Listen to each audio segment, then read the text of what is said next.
Aujourd'hui dans Audace, je reçois une invitée pas comme les autres.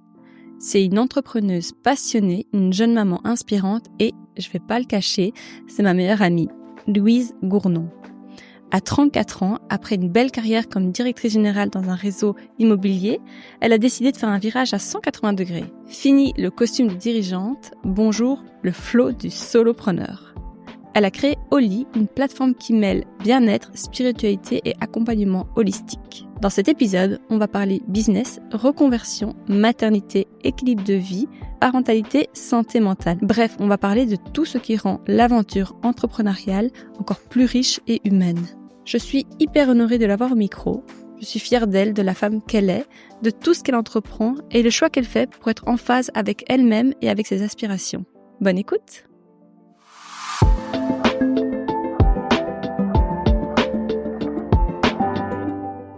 Bienvenue Louise. Coucou Chloé, allez on sort les mouchoirs avec cette intro. Je suis trop émue, je suis trop contente d'être là. D'habitude c'est moi qui pleure, Louise elle pleure rarement, ça je dois vous le dire. C'est vrai. Comment tu vas aujourd'hui? Ça va, écoute, en pleine période de lancement, donc c'est intense mais c'est génial à la fois. Donc je suis trop contente de vivre ces expériences-là, de vivre cette aventure-là. Ce roller coaster d'émotions. Ah ça, en veux-tu, en voilà, c'est clair, ouais, c'est tu clair. vas nous en parler. Avant toute chose, la tradition du podcast, tu vas pas y échapper, même si moi je connais pas mal de choses sur toi. Je pourrais te demander, s'il te plaît, de te présenter. Ah, c'est toujours un exercice compliqué. Par où je commence? Moi c'est Louise, du coup, j'ai 34 ans. Team Verseau. Et puis donc t'es dans l'astrologie, non? Écoute, légèrement. Je suis maman d'un jeune petit loup de 2 ans. Mon filleul. Voilà, qui s'appelle Hugo. Chérie, ouais. Donc voilà, j'ai un compagnon qui s'appelle Michael. On est ensemble depuis un peu plus de 11 ans maintenant. Et puis voilà. Je viens de la région bruxelloise et je suis enfant unique. 3 mots pour te présenter. 3 mots qui te caractérisent le plus selon toi. Ouais. Indépendante, au-delà de l'aspect professionnel. Je pense que je sais ce que je veux et ce que je veux pas. Et puis peut-être créative. Ah, j'aurais pas dit ça. Je suis pas sûre, mais ça veut dire plein de choses à la fois, donc il y a moyen de l'interpréter hyper différemment. Un autre mot qui me caractérise, spontané. Ouais, j'aurais dit aussi connectée. Enfin, intuitive. Intuitive, exactement, c'était le mot que je cherchais. Intuitive. Oui, je pense que c'est un très bon mot. Non, je le prends celui-là, il est mieux.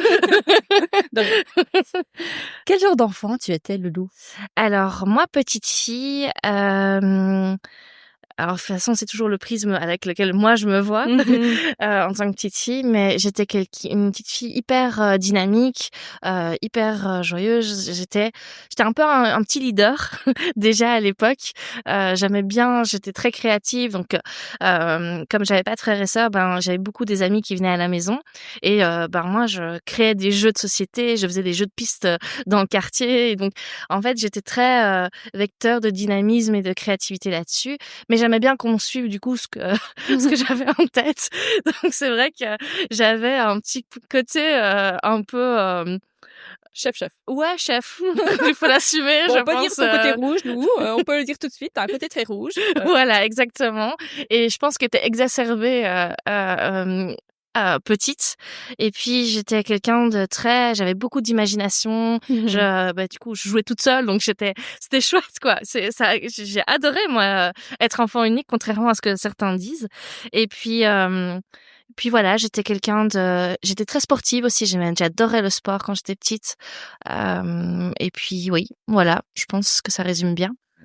Peut-on parler de ton parcours pro avant Oli? Oui, bien sûr.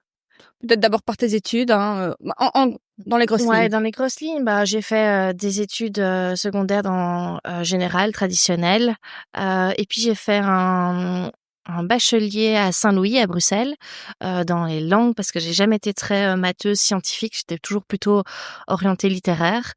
Et alors après, j'ai beaucoup hésité pendant longtemps à faire de la communication, mais j'ai suivi les langues parce qu'on me disait toujours avec les langues tu fais tout.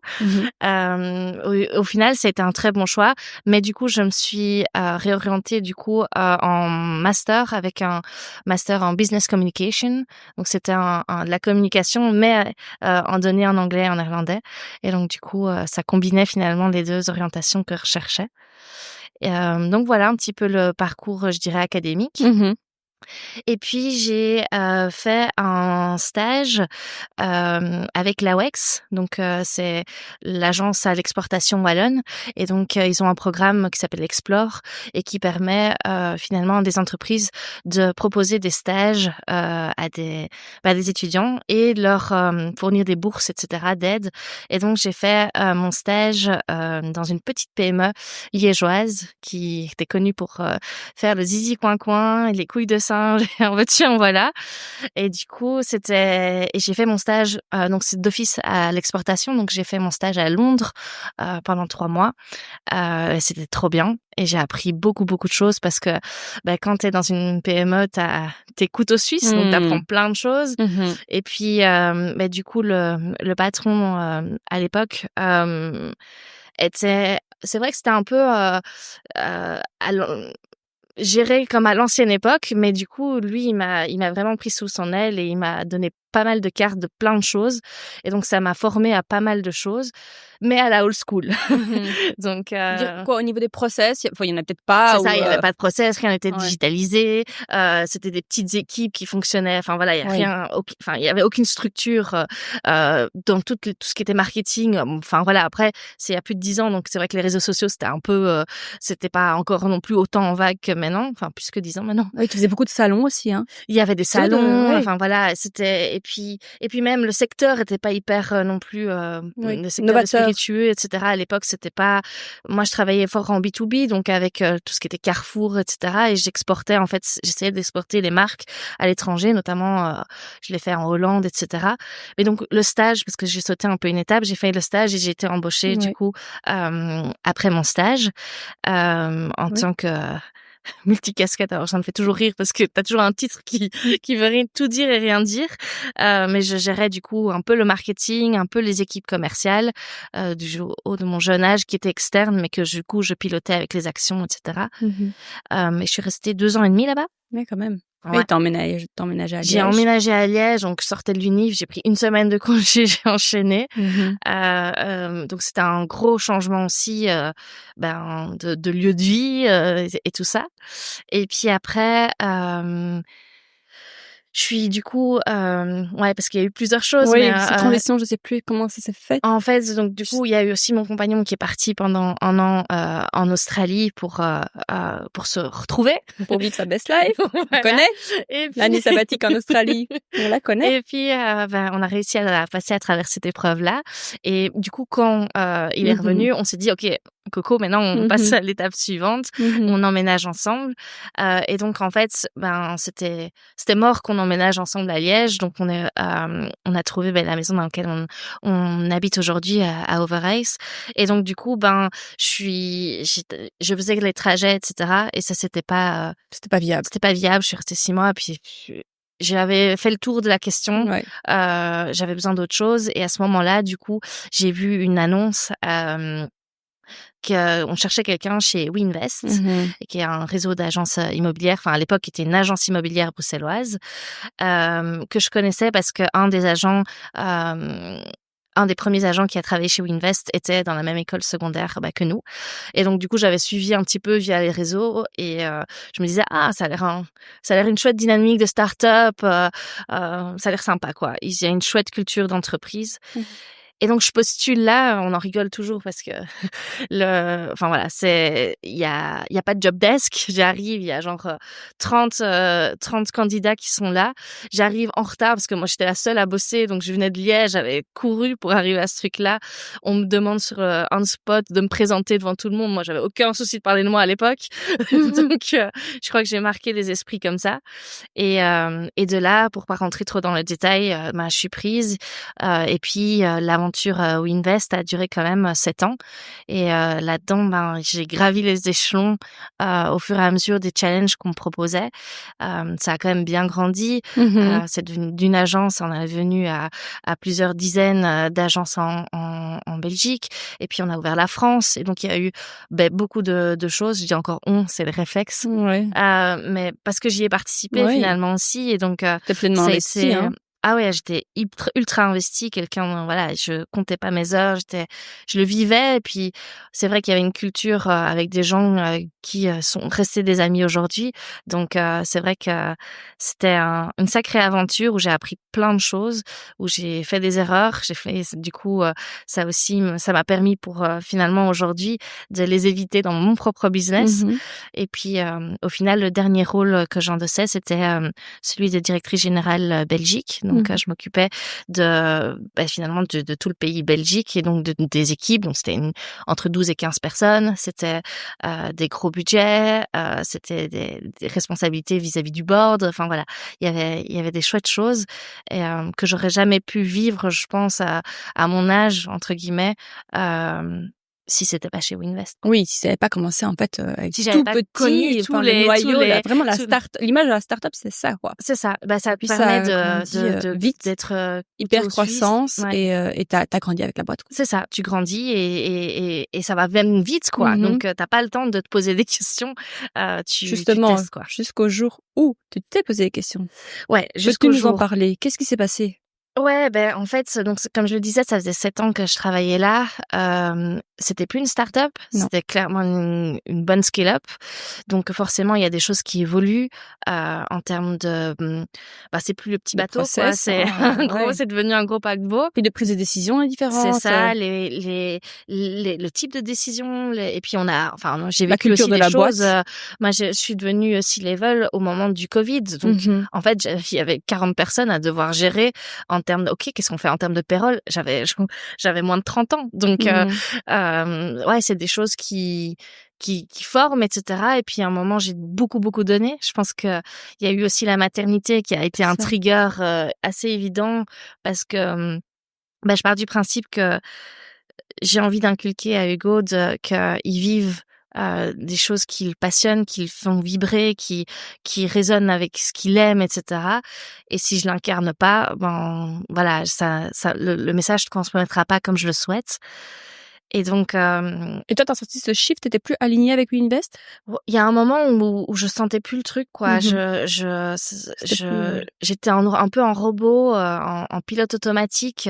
Je savais ce que je devais faire, je le faisais, mais je prenais plus plaisir. Et ça a été un vrai trigger parce que je suis quelqu'un de passionné, je parle avec les mains, tout ça. Et je pense que c'est quelque chose qui est important pour moi de ressentir vraiment, d'être animée, d'être voilà, j'étais encore challengée, mais j'avais plus l'impression d'apprendre, en tout cas sur ce que j'avais envie. Et puis ça se ressentait dans mon quotidien, dans mon énergie. Voilà, mon compagnon me disait, mais c'est compliqué, quoi. Et ça, pour moi, ça a été un élément qui a fait que j'ai dû m'écouter. C'était aussi un long travail de me dire, voilà, il est temps que tu écoutes ce que tu as besoin et que tu passes au-delà de tes engagements et de ce que tu avais envie, de ce que tu avais promis ou quoi que ce soit. Et donc ça a été un travail quand même pour moi de me dire OK, mais c'est bien de savoir ce que tu veux plus aussi, mais après faut-il encore savoir ce que tu veux. Donc il y a une vraie redéfinition aussi de en fait qui t'es. Si t'es pas Winvest, si t'es pas ça, si t'es pas DG, qu'est-ce que ça veut dire? Et donc au-delà de l'aspect ultra professionnel, il y avait aussi l'aspect qui était plus qu'une redéfinition professionnelle, quoi. Donc, ça a été un travail intérieur. Et puis, de toute façon, il y a des étapes dans la vie qui te mettent des graines et donc qui te font évoluer et mûrir et réfléchir plus à qui t'es profondément, quoi. Mmh. Tu te sentais, loyale par rapport à Unives? À mort, à mort. Moi, ça a été un déchirement d'annoncer ma démission. Pourtant, j'étais hyper alignée avec cette décision, mais j'avais l'impression de les laisser tomber. J'avais été tellement investie là-dedans. Hem, mais je pense que, d'abord parce qu'ils m'ont rassurée, mais aussi parce que je pense que mon chemin, il était ailleurs. Mmh. Avant de parler de la suite de ton chemin, Ouais. de ce qui te drivait à ce moment-là, ce qui te drive toujours d'ailleurs. La maternité pour toi, c'était une évidence? Tu as toujours voulu un enfant? Ça a pas été une évidence dans le sens que moi j'ai pas cette, tu vois, il y a des nanas qui sont hyper, maternelles, genre ils voient un petit bout, ils ont envie d'y aller. Moi j'ai jamais été ça. J'ai jamais été, très, attirée vers la petite enfance ou des choses comme ça. Par exemple, j'ai jamais fait de babysitting non plus dans mes petits boulots de jeunesse. Je savais qu'un jour je voulais devenir mère, mais que ça suivrait une certaine temporalité quand ça se mettrait. Hem Et puis donc oui, je savais que j'allais devenir un jour maman, j'avais envie de ressentir ce besoin-là et ce statut-là et cet amour inconditionnel finalement. Ça a été très clair aussi même, avec Mika, enfin c'était quelque chose, un projet, De couple, ouais, de tout à couple. fait. Mika était aussi, très Il était oui, alors lui, il est lui très, lui est enfant très par papa, contre, ouais. ouais, il est très, C'est plutôt lui qui a poussé, hein, je pense, la décision, poussé, non, je trouve que ça s'est mis assez naturellement. ouais. Genre, ça s'est senti, mais par contre, je sentais lui aurait été plus prêt plus tôt que moi. Mmh. Ça, oui, je crois bien. Moi, j'avais besoin de m'accomplir aussi en tant que femme, professionnellement. J'avais envie de construire aussi des choses à deux en tant que couple, Mmh. parce que je savais que la dynamique, tout aussi belle qu'elle soit, elle change. Mmh. Et donc, j'avais besoin d'avoir ce truc-là ensemble, quoi, d'abord. Mmh. Qu'est-ce qui t'a décidé? À devenir maman? Ouais. Je sais pas, je l'ai senti à ce moment-là, alors non. Je sais pas à quel point tu vas être transparente, donc je ne dis rien. J'attends que ça vienne de toi. Ah, je sais pas à quoi tu penses. Là, au Ça mariage, moi, je m'inquiète. pensais. Ah oui, oui, OK. C'est pour ça que j'ai dit que Mika était plutôt pushy, parce que toi, il y avait une étape importante à faire avant Oui, d'avoir c'est un enfant. vrai. C'était une condition sine qua non, hein. Bah, oui, c'était dans mon schéma idéal, Mais c'était comme de quoi, c'était de me marier avant d'avoir un enfant. savoir que C'est vrai, j'y Louise avais a pas un pensé. Pinterest. Louise sait déjà exactement le moindre détail de son mariage. Elle m'en parle depuis, 20 ans. Ah, Et donc ce oui, petit bout, c'était oui, de la dynamique de couple, donc en fait, tout ce que tu vois, ce cheminement, tu dis: «J'ai besoin de me retrouver», c'est aussi tout ce que tu avais projeté, mmh une grosse carrière, un mariage avant des enfants. Tout ça, tu as quand même dû remettre, enfin, la vie est comme ça, tu vois? Tu Ouais. as Après, des je imprévus, projette pas énormément de choses, tu vois? non, mais tu Je étais plutôt enfin, tu l'es toujours carriériste. en fait, j'étais carriériste dans le sens que c'était pas la carrière qui me drivait, Non, mais mais j'avais besoin t'épanouir dans ton boulot, voilà, dans ce d'être sens-là. épanouie, d'être, Aligné, alimentée, ouais. tu vois? Oui, Challenger oui, allez, je veux dire dans des projets, oui. c'est quelque chose qui est oui, ça c'est important pour moi parce que et même toujours depuis que je suis maman, Oui. j'ai pas qu'une étiquette, tu vois? Non. Je veux pas être que maman. Mmh mh. Je veux pas oublier cet aspect, bah, je suis une femme, je suis dans un couple, j'ai des amis, je suis fille de Mmh. enfin, tu vois? Et donc, c'est ces multicasquettes qui, pour moi, sont un équilibre, qui sont importants, pour justement être comblée et heureuse dans chacune de ces Tout à casquettes-là, fait, quoi. 100 C'est un peu des vases communicants, Oui. quoi. Donc, c'est vrai que je savais que en devenant maman, ce serait une étape professionnelle différente. Donc, je savais aussi que c'était à ces moments-là que c'était important de mettre l'accent dessus, quoi. Et puis j'avais envie, j'étais, on dit eager en anglais, je sais pas trop comment on dit en Mmh. français, mais d'apprendre, quoi, Mmh. de Oui, soif voilà, d'apprendre. soif d'apprendre, exact. Hem, qu'est-ce que Hugo a changé pour vous dans votre couple? Oh, Je vais dire hem baby clash, des choses comme ça. Est-ce que vous avez été confrontés à ça? On en avait beaucoup parlé pendant Ouais. ma grossesse. Ouais. On avait déjà parlé aussi avant que je tombe enceinte. C'était important pour moi que au niveau valeurs fondamentales, etc., on soit alignés avant d'avoir un bébé. Après, on a eu un bébé, on a eu cette chance de l'avoir très rapidement. Donc, en fait, ça s'est accéléré pendant ma grossesse en fait, comment tu vois les choses, etc. Et on était plutôt alignés. Je pense que je l'aurais pas fait si on n'était pas alignés par rapport à ça. Donc en fait, on a surfé très fort sur c'est quoi tes forces, c'est quoi mes forces, comment ça s'équilibre par rapport à ça, et pas aller à l'encontre en fait de ce qu'est la personne, parce que ça sera d'autant plus fluide si on respecte ses difficultés et ses forces. Et donc c'est comme ça un peu qu'on l'a envisagé aussi en tant que parents. Par exemple, voilà, moi j'ai pas de difficulté le matin, Mika est pas du tout quelqu'un du matin. Par contre, le soir, moi j'ai besoin de me retrouver, d'avoir un moment pour moi, et donc on fait des shifts, et voilà, ça nous correspond bien, et on a trouvé un peu cet équilibre comme ça.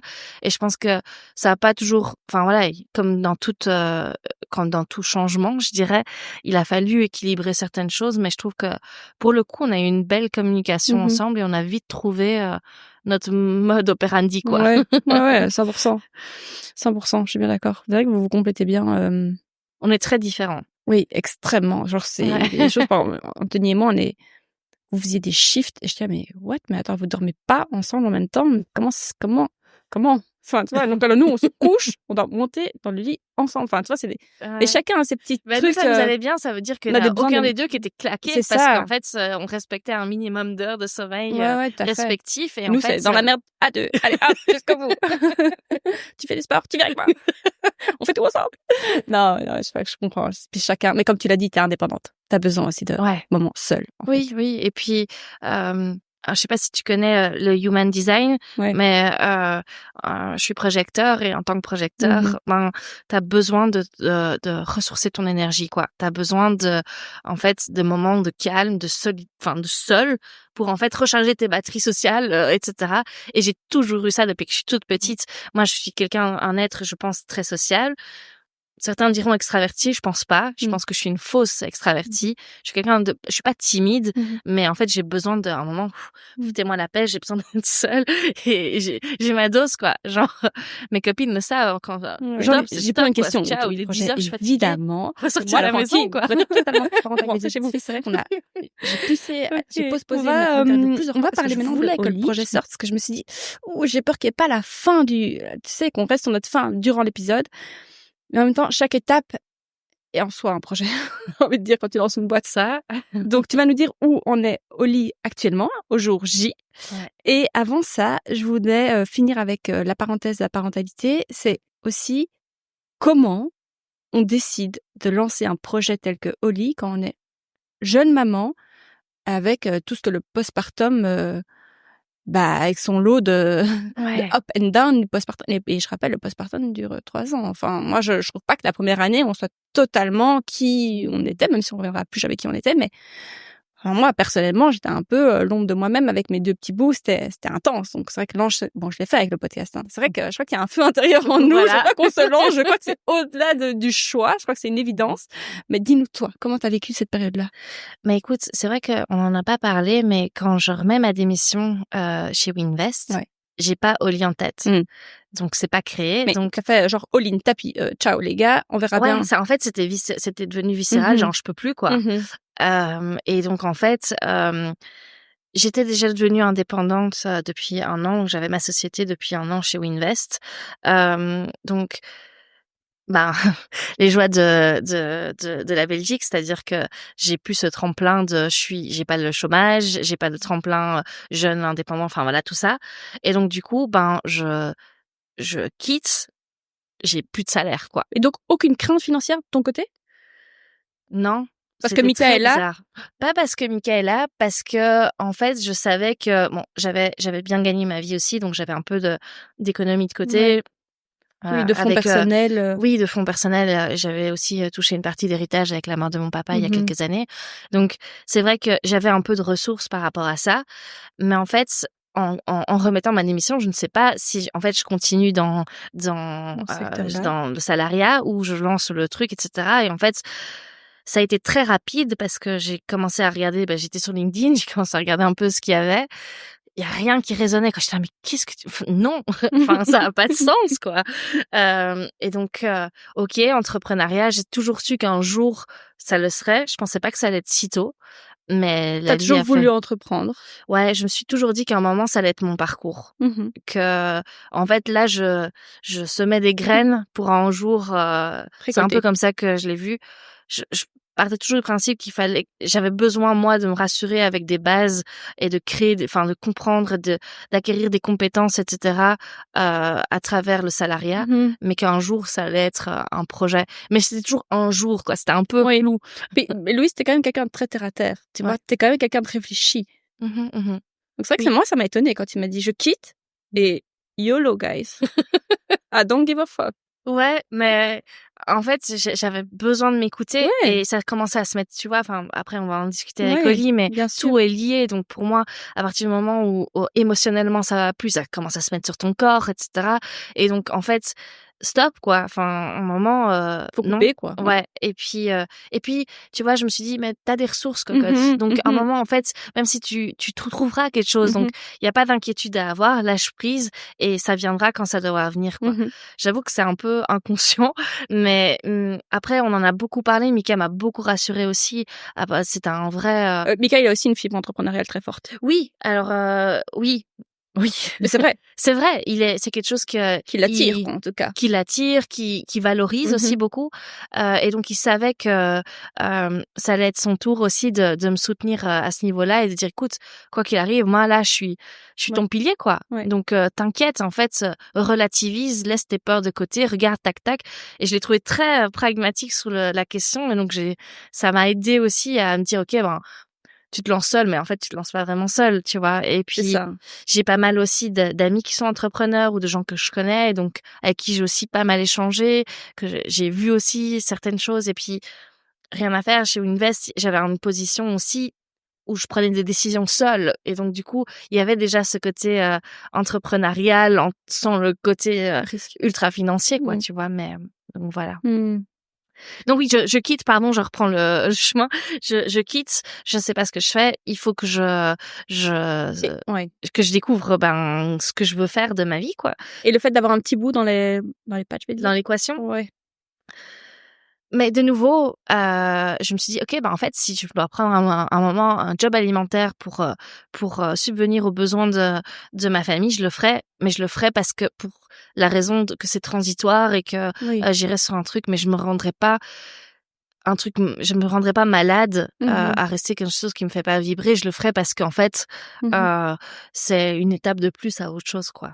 Est-ce que ça t'a surprise, le nombre d'heures que tu as dû, mettre, est-ce que parfois ça t'a frustré de devoir, travailler jour et nuit et de Mmh. pas avoir peut-être assez de temps pour la famille ou de faire des choix, disant: «Mika, là, tu prends le petit, tu vas à la peine de jeu, j'ai besoin de temps, de boulot», quoi. C'est ça aussi la vie de solopreneur. Ah ça clairement, bah, l'exemple aujourd'hui est le meilleur Oui, c'est ça. exemple.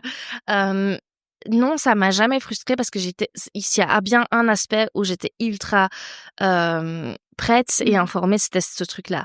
Genre, on idéalise un peu, enfin, je trouve que j'ai entendu beaucoup le fait qu'on idéalise le fait que: «Ah ben, tu travailles quand tu veux». En fait, mais tu travailles beaucoup plus, en fait, en indépendant parce que en fait, il y a pas de si tu le souhaites, il y a pas de limite et c'est à toi de mettre tes propres limites dans ce qui te semble OK avec, ton cadre, avec ta famille, avec qui tu es aussi. En fait, hem ouais, c'est donc ça m'a jamais fait peur parce que j'étais en maîtrise aussi des choses, je pouvais les faire évoluer et c'est ça qui s'est passé aussi au début.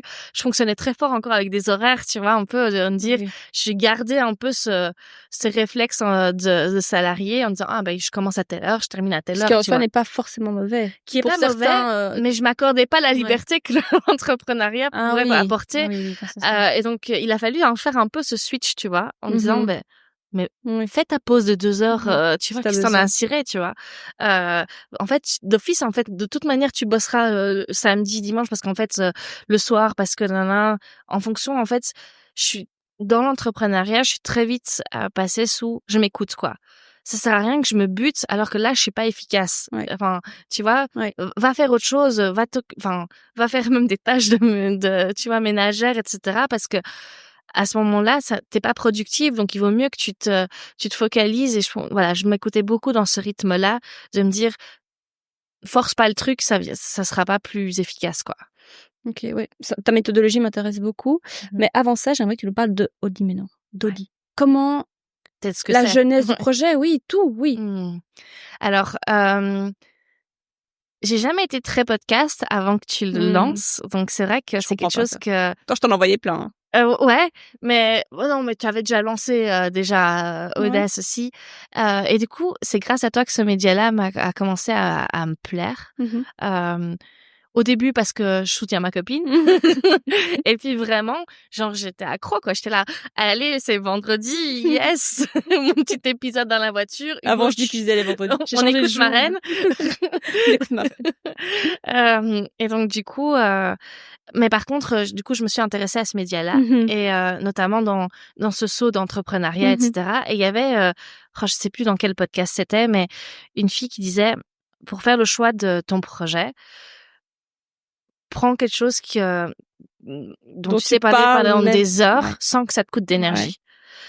Et du coup, là, ça a été révélation. Et j'ai commencé à noter les différents sujets qui m'animaient. Les thérapies holistiques en étaient un des sujets. Et puis de là, j'ai noté finalement quel type des projets pourraient être intéressants, quel type de business pourrait aider là-dedans, etc. Et ça a été ultra rapide, quoi. Il y a comme une évidence de dire, OK, c'est ça, go, let's go, quoi. Et après, je pars du principe que, tu vois, on a un chemin de vie et que dans le sens que quand t'es sur ton chemin, les choses sont fluides et ça se passe bien. Et c'est ce qui s'est passé. Et donc, du coup, je me suis dit, go, quoi. C'est ton truc. Vas-y. Explique-nous. C'est quoi, Oli? Alors, Oli, c'est une plateforme pour les thérapies holistiques. Donc, le but, c'est que on puisse rendre les thérapies, les soins holistiques plus accessibles, vulgariser tout ça, parce que c'est vrai que quand on connaît pas, on met vite des étiquettes. C'est quoi ces trucs d'allumer, de vraiment percher, de percher. En veux-tu, on voit des étiquettes. C'est quoi cette secte? Mais en fait, après, ça se démocratise à fond, je trouve, en ce moment, ce qui est bien, selon moi. Mais c'est de se dire que, voilà, en fait, c'est... La médecine conventionnelle, elle traite un symptôme, et le but, c'est pas de se dire la médecine traditionnelle, c'est mal. Au contraire, je pense juste que ça peut être complémentaire, tu vois. De se dire, OK, en fait, plutôt que traiter le symptôme, allons aussi traiter la cause et d'aller voir un peu plus ou d'autres schémas, quoi. En fait, tes émotions, tes vécus, etc., se mettent aussi ailleurs, et donc allons traiter ça aussi, quoi. Sous d'autres aspects finalement. Et donc Oli, le but, c'est de pouvoir trouver un bon thérapeute qui a été sélectionné, qui a été vraiment pour se dire validé, approuvé, certifié. Exactement, parce qu'en fait, comme dans tous les milieux, tu peux trouver un peu tout. Des charlatans. Voilà, et donc j'ai envie de pouvoir me dire que si je te recommande quelqu'un qui est sur Oli, je peux te le faire les yeux fermés, parce que je sais que c'est des gens qui sont compétents et qui peuvent t'amener quelque chose dans les limites de l'accompagnement qu'ils font, tu vois. Eux, les soins et les thérapies holistiques, c'est pas pour soigner, c'est accompagner. Donc, quel style de thérapeute on y retrouve?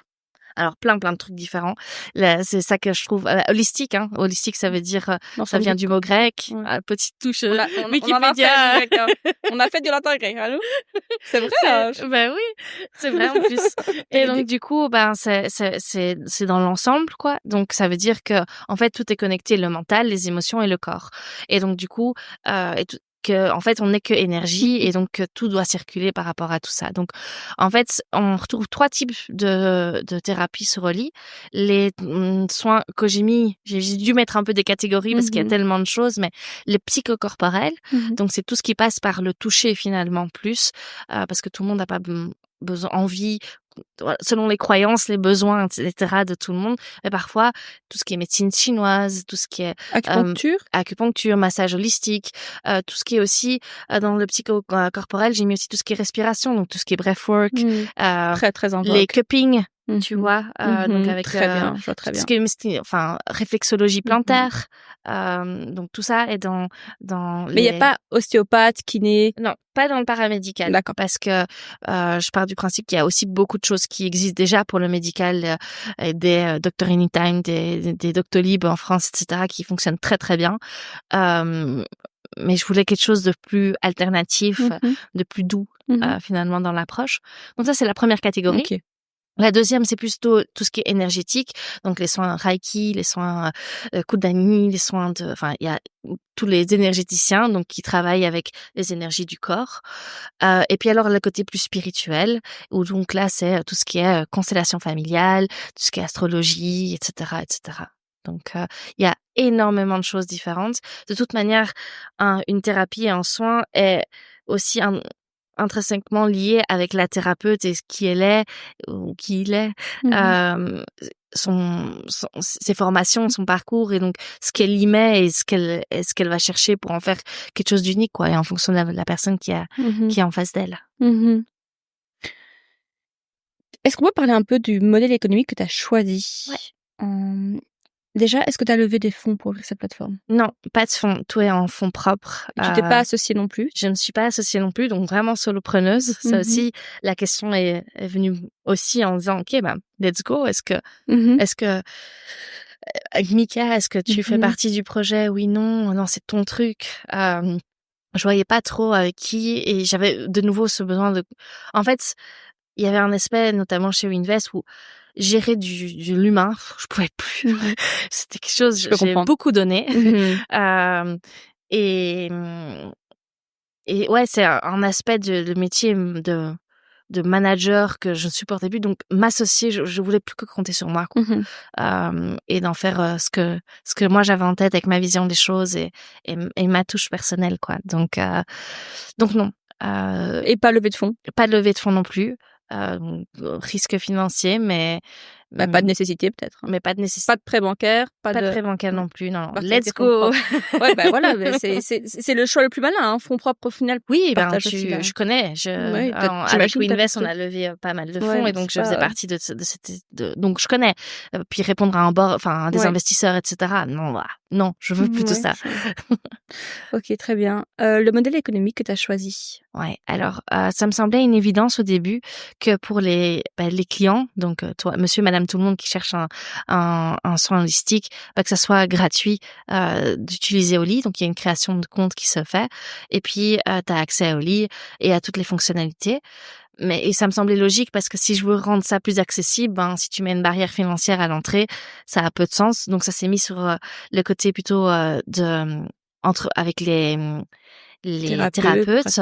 Et donc là, il y a eu deux choix. Soit le système un peu classique d'un abonnement forfait mensuel, ou alors un système de commissionnement win-win, genre s'il y a une commission qui est rétrocédée chaque fois qu'il y a un client, on peut pas dire patient dans les thérapies alternatives, mais du coup qui est rétribué à Oli. J'ai misé sur plutôt le côté forfait pour plein de raisons. Ça sert à rien qu'on en parle ici, mais parce que Oli, au-delà de l'annuaire en tant que tel, où tu retrouves tous les thérapeutes, il y a aussi plein d'autres choses. Il y a une communauté de thérapeutes avec des events, etc. Il y a un journal de bord, tu vois, pour mettre ton suivi, un peu de faire de journaling, quoi, de tes ressentis, etc. Et donc, j'avais envie d'un côté un peu package all-in, quoi. Et donc, le forfait, pour une simplicité aussi opérationnelle, se mettait plutôt bien, quoi. Voilà. Tu cherches toujours des thérapeutes ou? Je cherche toujours des thérapeutes, du coup holistiques. Et puis, du coup, je prends le temps de rencontrer ces thérapeutes, vraiment C'est une de mes questions, comment tu les sélectionnes? Ouais, en fait, il y a plusieurs choses. Donc, je fais ma petite recherche. D'abord, je regarde un petit peu, du coup, leur réseau, leurs avis clients, etc., pour voir un petit peu déjà. Tu peux déjà capter beaucoup de choses en termes d'énergie, de valeur, d'éthique, de professionnalisme. Puis je les rencontre et donc là, au-delà de leur expliquer ce qu'est Oli, etc., on prend beaucoup de temps pour comprendre leur parcours, leur certification, comment elles gèrent tout ça, etc. Je dis elles parce que aujourd'hui j'ai Que pas des femmes? encore trouvé mes petites pépites masculines. Voilà, Mmh. c'est pas le projet de base d'avoir que Que une des communauté femmes. de femmes. Au contraire, je trouve que, mais voilà, aujourd'hui, mais voilà, on trouvera peut-être sur mon chemin Oui. des chouettes thérapeutes masculins. Donc voilà, je Combien de pense qu'il y a thérapeutes, recense, Oli aujourd'hui? on est près d'une vingtaine. Bien. Ouais, Mmh. donc voilà. Pour un lancement, c'est bien. Pour un lancement, c'est un début. Donc parlons-en de ce lancement. Ouais. Sprint final, qui où ça en est? Donc là, ça y est, Oli est né. Oh. Et je l'ai accouché, c'est Yes! bon. Mon deuxième bébé. Écoute, félicitations. Merci. Donc c'est live. Donc il y a 2 parties. Il y a Oli, il y a un site internet, mais aussi une web app. Pour rentrer dans l'aspect un peu technique, mais donc une création de compte pour chacun. Et donc de là, t'as un peu toutes des fonctionnalités. Mmh. Donc c'est pas juste un site web. Donc c'est une web app.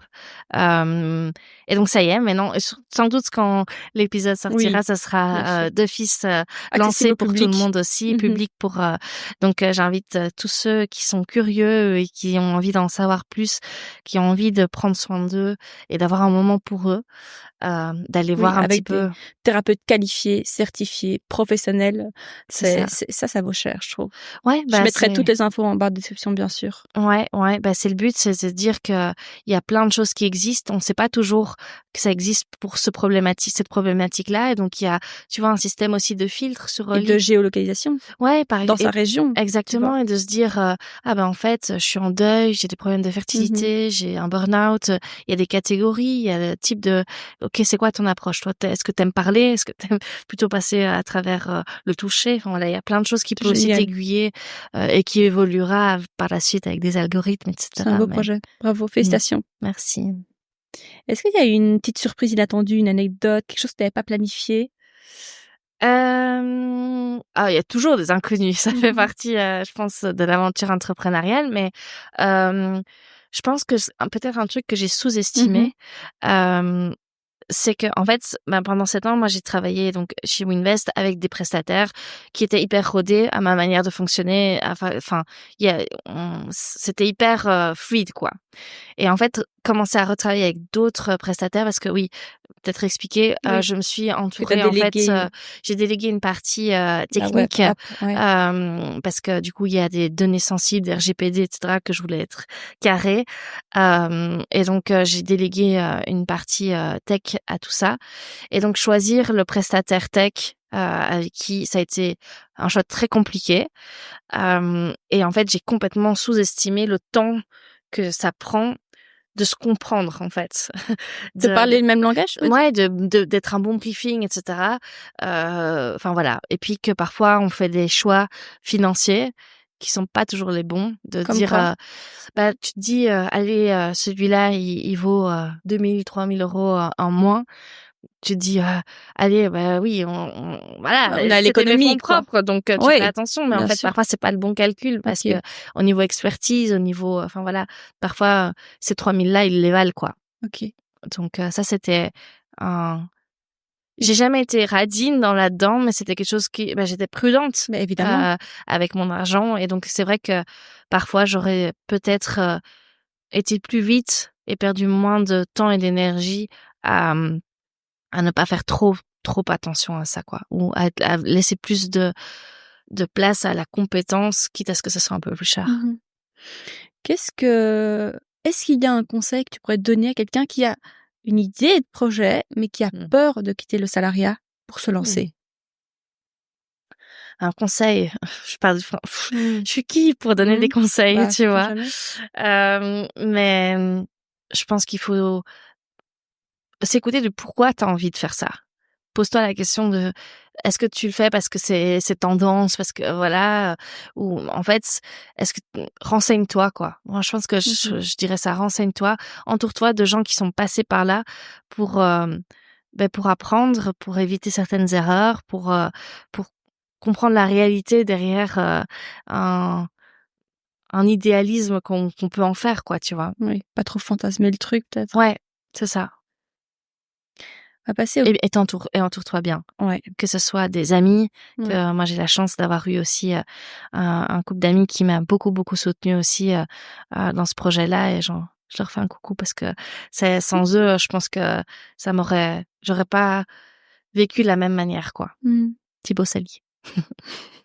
Petite question un petit peu sur toi. Tu sais que j'adore l'équilibre vie pro vie perso. Ouais. Vraiment une passion. Je crois que c'est aussi mes questionnements à moi.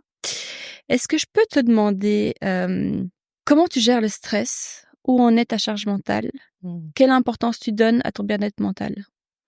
Ouais, il y a beaucoup de questions en Ouais, il une y a beaucoup de question. questions en une. Réponds à celle que tu veux. C'est qu'on est à court de temps et que bon, c'est vrai que t'es ma meilleure amie, donc ça on pourrait parler des heures. Je vais la faire courte alors. Ouais. En gros, la charge mentale, je mets beaucoup par écrit, moi. Un conseil pratico-pratique pour moi. Moi, je fonctionne beaucoup dès que j'ai un truc, je le note en mode to-do, quoi. Parce que comme ça, en fait, ça libère mon esprit, et donc je sais que c'est noté quelque part, et donc je sais que je peux revenir là-dessus, et en fait, ça me libère de l'espace par rapport à ça. Et donc je suis très méthodique, quoi. Je suis très structurée là-dedans, surtout dans mon taf. J'aime bien, tac, deadline, boom. Voilà, je fonctionne beaucoup avec des outils, etc. pour m'aider à être Automatisé peut-être. ouais, efficace, et puis performante par rapport à ça aussi, tu vois. Donc plutôt Prioriser. écrit papier ou outils, et si outils, lesquels? Moi, je suis pas très papier, parce que papier, sinon ça vole dans tous les sens. Donc moi, je suis plutôt téléphone, ordi. OK. Téléphone parce que c'est pratique quand t'es à gauche à droite, donc je note. Moi, j'utilise beaucoup Notion. Ouais. Notion. Ouais. Ouais. Mais même Note, tu vois, genre juste que je sais que je peux retrouver un truc, mais c'est vrai que j'ai créé un peu mon écosystème sur Notion qui permet que ça soit bien structuré directement. Et pour répondre à ta sous-question aussi. Oui, comment gères-tu le stress, la charge mentale? Voilà. Que fais-tu pour?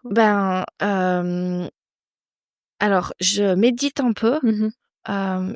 Contrairement à beaucoup de gens, pas le matin, le soir. Moi, c'est mon moment à moi, le soir. C'est où je laisse retomber l'adrénaline, où je pose le tout, où je prends conscience aussi de tout ce dont je suis reconnaissante. Je trouve que c'est important aussi, tu vois, de prendre un petit moment, de se dire, mais en fait, ça, c'est trop bien, quoi, parce qu'en fait, la vie, c'est maintenant, et ce chemin-là, il est trop important que pour en profiter et savourer, tu vois, et se dire, c'est les petits trucs qui font du bien, quoi. Donc, voilà, ça, c'est important pour moi dans mon rituel, je dirais.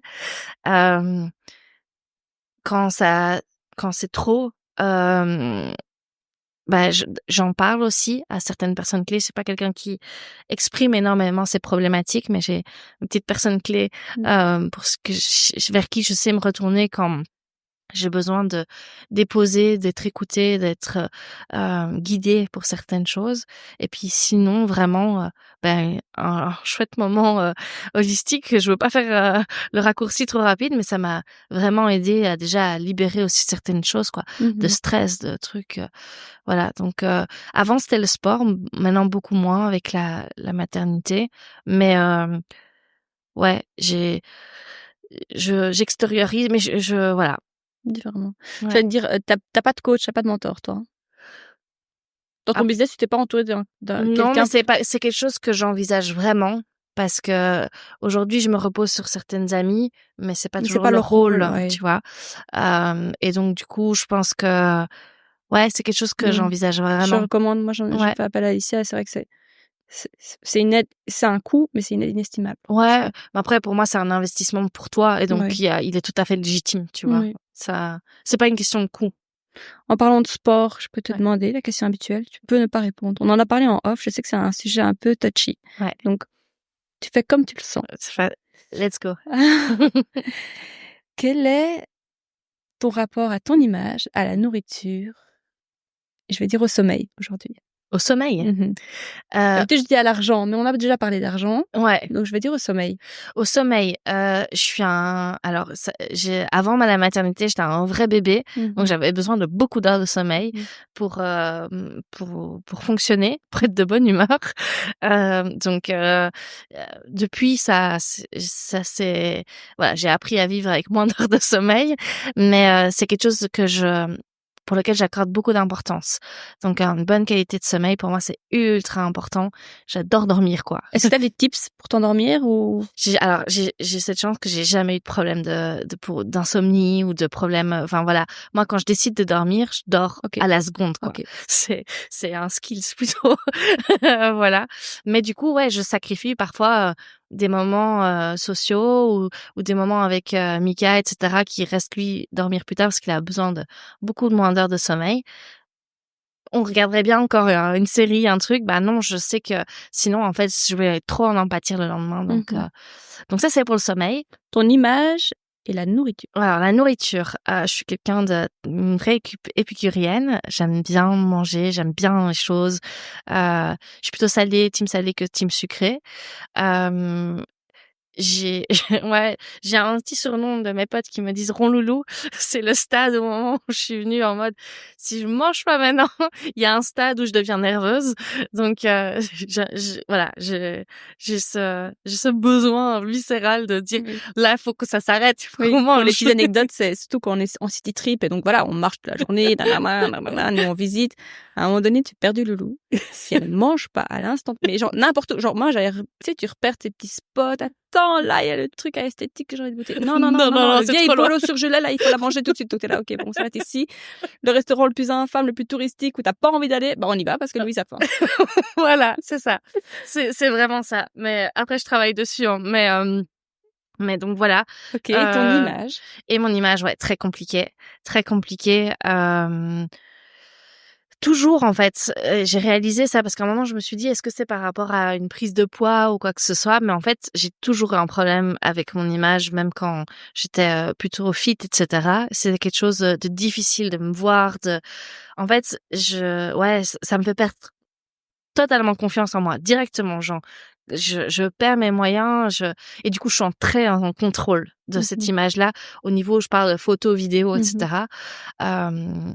Donc ouais, c'est quelque chose de compliqué à gérer et c'est encore du chemin que je dois faire pour travailler l'acceptation full de moi-même quoi. Il y avait une question que j'avais posée avant en préparant l'interview, c'était au sujet de l'entrepreneuriat et de la santé physique mentale. Est-ce que tu penses qu'on entreprend et qu'on se donne à corps et âme dans un projet, ça prend beaucoup de temps, d'énergie, on a tendance à s'oublier parfois, hein, pas tous.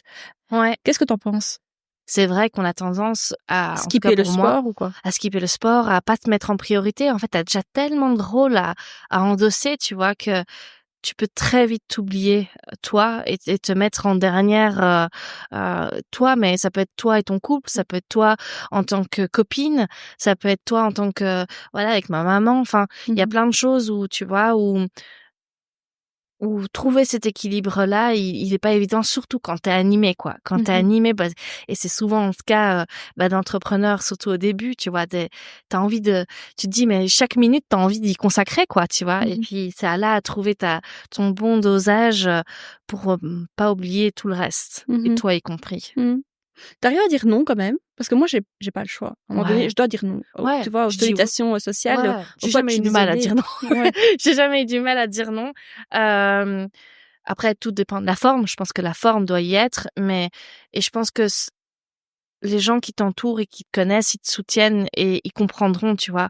Est-ce que là, je suis un peu moins présente? Ouais, mais c'est compréhensible, tu vois. Et j'essaye d'être encore fort disponible, ou en tout cas de communiquer. Ça a été quelque chose qui, tout au long de ma vie, tu peux ressentir plein de choses, mais communique en fait, tu vois. Dire que là, je serais peut-être un peu moins présente parce que, voilà. Et tant que c'est dit, ben, le reste, c'est dans les mains de l'autre, tu vois. Tu comprends pas, ça t'appartient. Et puis, ouais, dire non. Mais je sais pourquoi je dis non. Donc, ça fait sens, quoi, tu vois, pour moi. C'est quoi la place de l'amitié pour toi? Elle est hyper importante.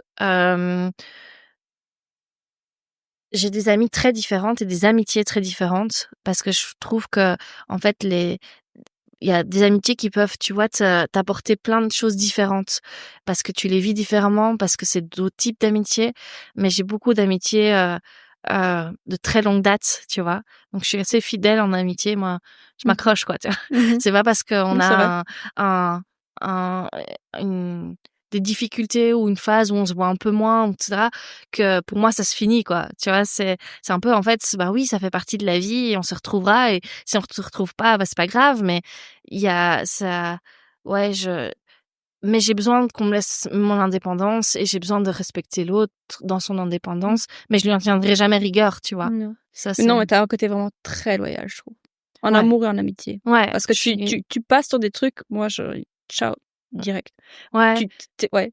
Bah, en fait, Même à enfin, tu passes ouais. parce que tu crois, même si ça fait mal, tu vois. Ouais, je suis d'accord Là, avec moi, toi. je me fais pas souffrir, en fait. Je suis pas venue pour souffrir. Moi, je me casse. Ouais, je suis assez loyale et assez fidèle là-dedans parce que, en fait, je vois le potentiel, tu vois. C'est un peu comme avec Mika. J'ai vu le potentiel. Ouais, tu vois. franchement, tu vis sur du long terme, toi. Et je me suis dit, ouais, en fait, Ouais, moi, j'ai pas la accroche-toi, foi. quoi, tu vois. Et en fait, ça vaut la peine. Et est-ce que tu as vraiment, pour une amitié, par exemple, pour revenir à l'amitié, aller enterrer tout ça, alors pour... Moi, je suis pas rancunière, mais si on n'est plus alignés, fine. Go, tu vois, trace ta route. Oui, mais ça peut être une phase. Alors, Ouais, c'est pas ouais, pour ça que ça mais- s'arrête, tu vois. C'est pas, pour moi, c'est pas aussi noir-blanc, tu vois. Ouais. Donc, Enfin, c'est pas que ça s'arrête, c'est juste, je force plus, quoi. En fait, ah, mais je force pas, mais je vais pas, ouais, je vois ce tu qu'on veut vois, je vais dire. pas arrêter, quoi. Je vais, de Non, mais temps tu en vas toujours, temps, relancer, voir, hop, est-ce que ça T'en prend, fais ça pas. prend pas? non, on se la pêche, non. Voilà. Ok. Ok, bon, on a bien papoté, Loulou. On va Ouais. finir avec les petites questions. Déjà, est-ce que t'as un remerciement à donner à quelqu'un de spécial? Waouh, moi, je suis hyper dans la reconnaissance de tout. J'essaye de beaucoup dire merci Ouais. autour de moi pour des petites choses, pour des grandes choses. Donc, il y a beaucoup de gens à qui j'ai envie de dire merci.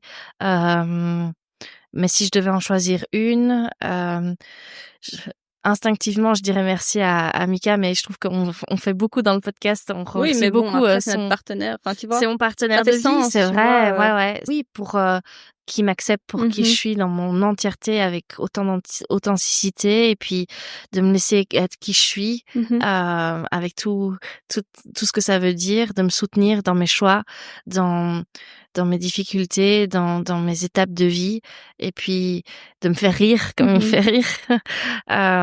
Et voilà, et puis ouais, je m'arrêterai là. Le reste, il le sait. Team matcha ou team café? Aucun des deux, team thé. Ouais. Le seul Team pote thé. Non, bah, je trouve qu'un matcha, c'est très beau pour Instagram. Mais café, je trouve que ça pue. Je suis vraiment un enfant. Je trouve que ça pue, c'est pas bon. J'aime pas. J'ai jamais aimé boire du café. Donc, ouais, team thé pour moi. Un mantra ou une citation qui te tient particulièrement à cœur, qui te drive? Oula. On peut la passer, hein. Ouais, parce que j'en vois pas une comme ça, là. Qu'est-ce que tu penses de la citation que quand on veut, on peut? Oui, alors je pense que quand on veut, on peut, mais vouloir, ça veut dire aussi sacrifier. Donc pour moi, ça veut dire oui, bien sûr, on peut tous y arriver, mais du coup, à quel prix? Et donc, est-ce que tu as envie de sacrifier ce prix-là, entre guillemets, pour y arriver? Donc, on peut tous arriver à quoi que ce soit, mais c'est dur, quoi. Ça peut être très dur. Ton petit bonheur du jour? De chaque jour, tu veux dire? Est-ce que t'as un petit bonheur qui te fait un truc qui te fait plaisir dans la voiture? Ça peut être dans la voiture. J'allais dire, un truc qui te fait plaisir dans la journée, ça peut être chanter dans la voiture ou Ouais. boire ton petit thé. Moi, ma douche. Ouais. Genre, ma douche, c'est mon moment à moi. C'est un peu ce qu'on a dit aussi avec Mika, genre, quand chacun prend sa douche, ben genre on garde l'autre personne garde Hugo, genre on a un vrai moment pour soi, de prendre soin de soi et tout, et c'est trop bien ma douche. Genre, je peux autant avoir un mood de chanter que de juste que juste de prendre soin de moi et voilà. Est-ce que cette aventure avec Oli te ferait douter d'avoir un second enfant? Du temps que tu peux consacrer aux deux quand tu lances une activité aussi importante qu'Oli? Ouais. Non, je pense pas que ça me fera douter. Après, j'en suis pas encore là. Aujourd'hui, c'est pas. T'as pas encore sur la ressenti table. cette envie d'avoir un deuxième? Non, pas un deuxième. Non, pour l'instant, non. Je suis pas fermée. Je dis pas jamais. Et je pense que Mika est dans cet esprit-là aussi, mais ça s'est pas encore mis sur la table. Aussi parce que bah, t'en fais partie aussi, mais on m'a beaucoup dit aussi que 2 c'est très différent. Oui. C'est beaucoup. C'est pas 1 + 1, quoi, tu vois, donc je suis pas sûre qu'aujourd'hui on soit prêt à chambouler cet équilibre qu'on a trouvé dans lequel on est ultra heureux. Et donc, je pense pas que au lit serait un facteur par rapport à tout ça, mais et puis ça sera sans doute une autre phase de lit aussi qui sera différente. Donc, on verra. On verra. Suivre. Écoute, merci beaucoup, Louise. Merci à toi. Merci pour ton authenticité, ta transparence. J'en doutais pas, hein, franchement. Et merci de m'avoir invitée. Merci. Avec plaisir. Merci Louise d'avoir partagé autant avec nous. J'espère que cet épisode inspirera toutes celles qui se sentent à la croisée des chemins entre pro, perso, parentalité et envie de changement. Si vous avez aimé, n'oubliez pas de vous abonner à Audace et de partager l'épisode autour de vous. À bientôt!